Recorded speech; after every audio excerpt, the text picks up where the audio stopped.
이전 이야기에서 우리는 왕비가 된 막내의 비극과 비밀리에 자라난 세 남매의 이야기를 들었습니다. 이제 왕비의 딸 페리자데의 용감한 모험과 숨겨진 진실 이야기가 이어집니다.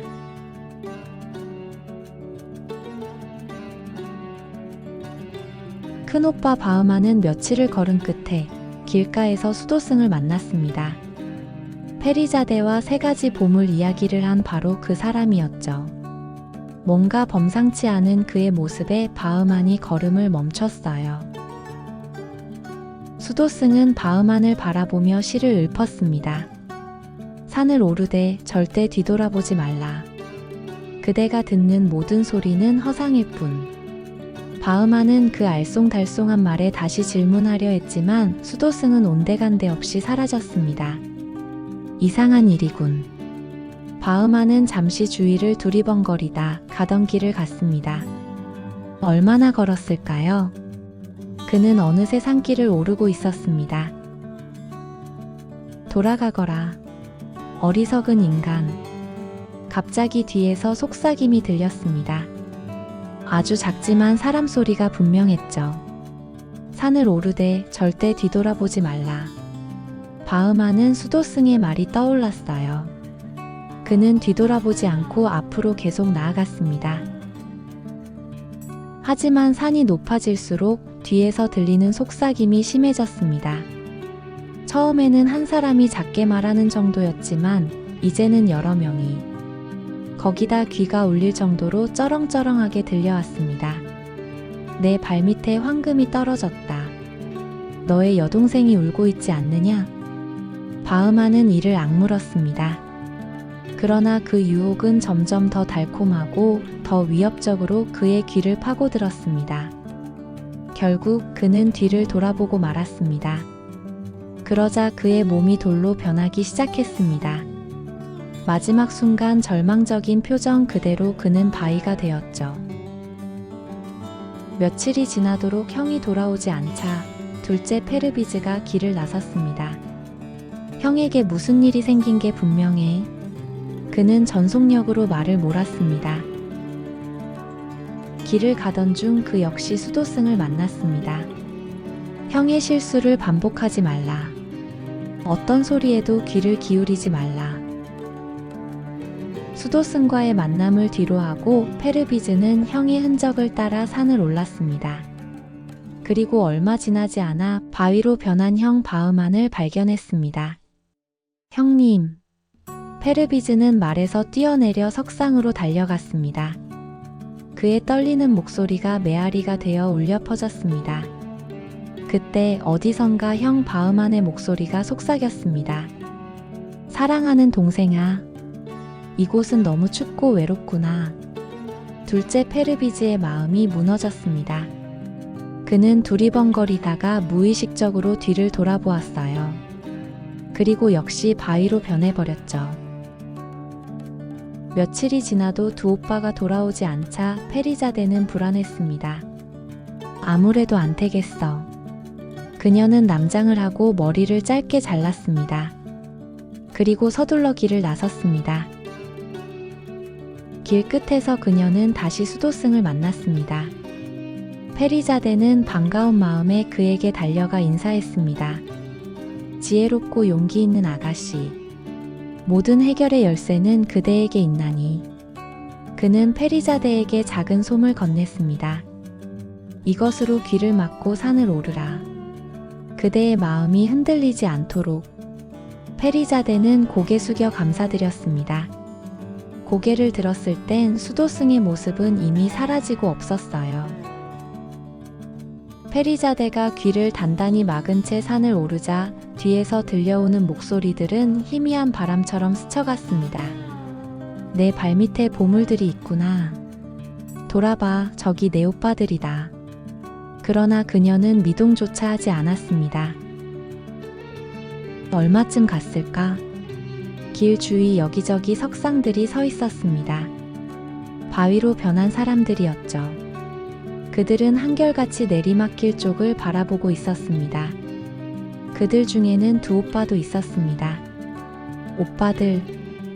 바위로 변한 오빠들을 끌어안으며 페리자데는 눈물을 흘렸습니다. 오빠들이 이렇게 변한 것이 자신의 욕심 때문이란 생각에 그녀는 마음이 아팠습니다. 무슨 일이 있더라도 오빠들의 저주를 풀어드리겠어요. 울창한 숲을 지나자 갑자기 탁 트인 공간이 나왔습니다. 드디어 산 정상에 도달한 것이죠.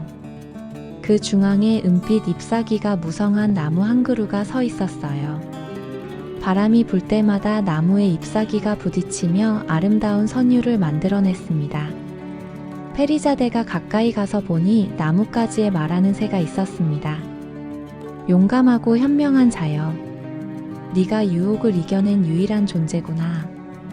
페리자데는 숨을 고르며 말했습니다. 당신을 데리러 왔어요. 오랜 기다림이었다. 페리자데는 말하는 새의 지시에 따라 노래하는 나뭇가지 하나와 나무 아래 놓여있던 보석으로 만든 병을 챙겼습니다. 그리고 잠시도 지체하지 않고 오던 길을 내려갔습니다. 바위로 변한 오빠들이 너무 걱정되었기 때문이죠. 내려오는 길. 석상 무리가 있는 곳에 다다랐을 때 페리자데가 말하는 새에게 물었습니다. 제 오빠들이 저주에 걸렸어요. 당신이 도와주실 수 있나요? 새는 부리로 병을 가리켰습니다. 그 안에는 금빛으로 반짝이는 물방울이 들어있다. 바위에 물을 뿌리면 진실이 다시 숨을 쉬게 될 것이다. 페리자데는 새가 시키는 대로 바위에 물을 뿌렸습니다. 물을 뿌리자 바흐만과 페르비즈는 생명의 빛을 되찾았습니다. 페리자데, 오랜만에 만난 형제들은 서로를 끌어안았습니다. 미안해요. 괜히 저의 욕심 때문에 오빠들을 괴롭혔네요. 아니다. 여자라고 너를 약하게만 본 우리가 부끄럽구나. 마음 착한 페리자데는 돌아다니며 주변의 수많은 바위들에게도 물을 뿌렸습니다.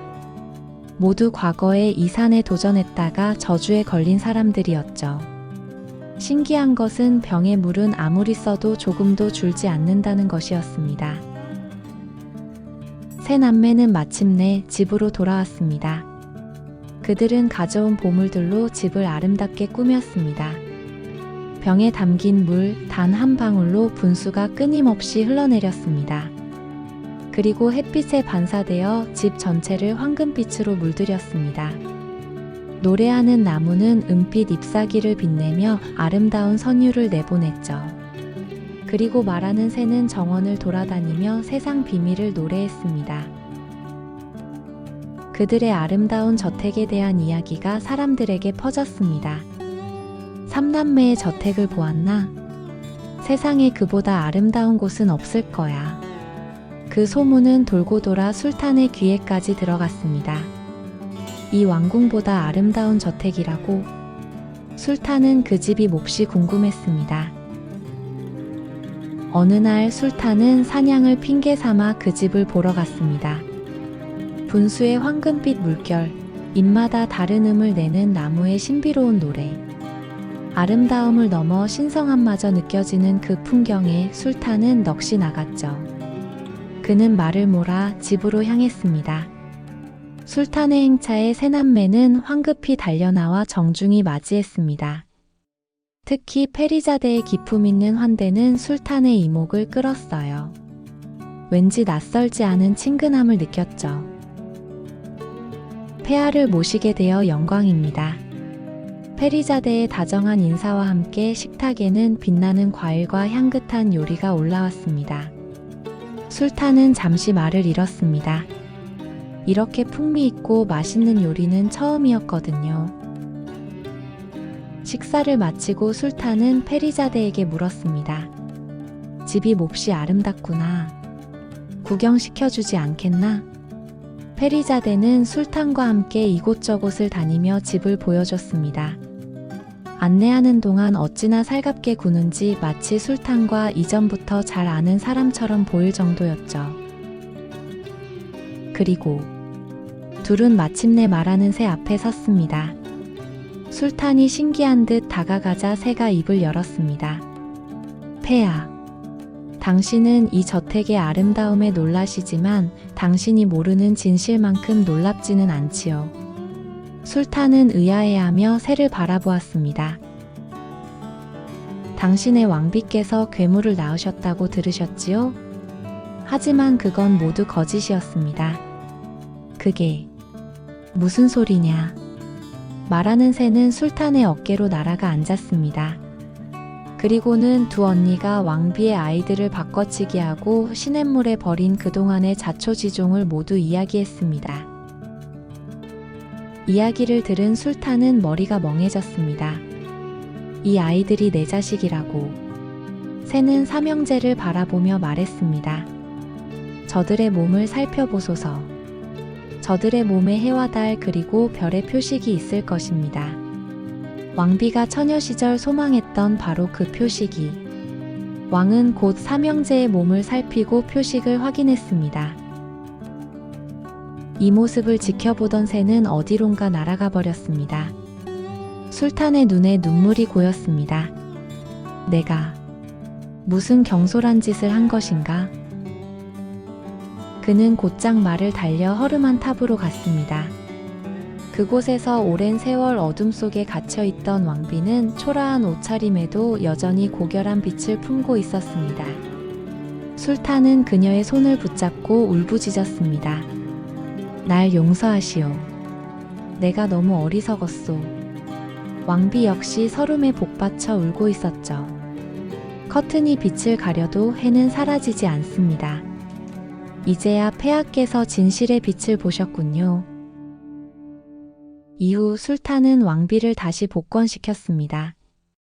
삼남매도 그들의 정당한 권리를 찾게 되었죠.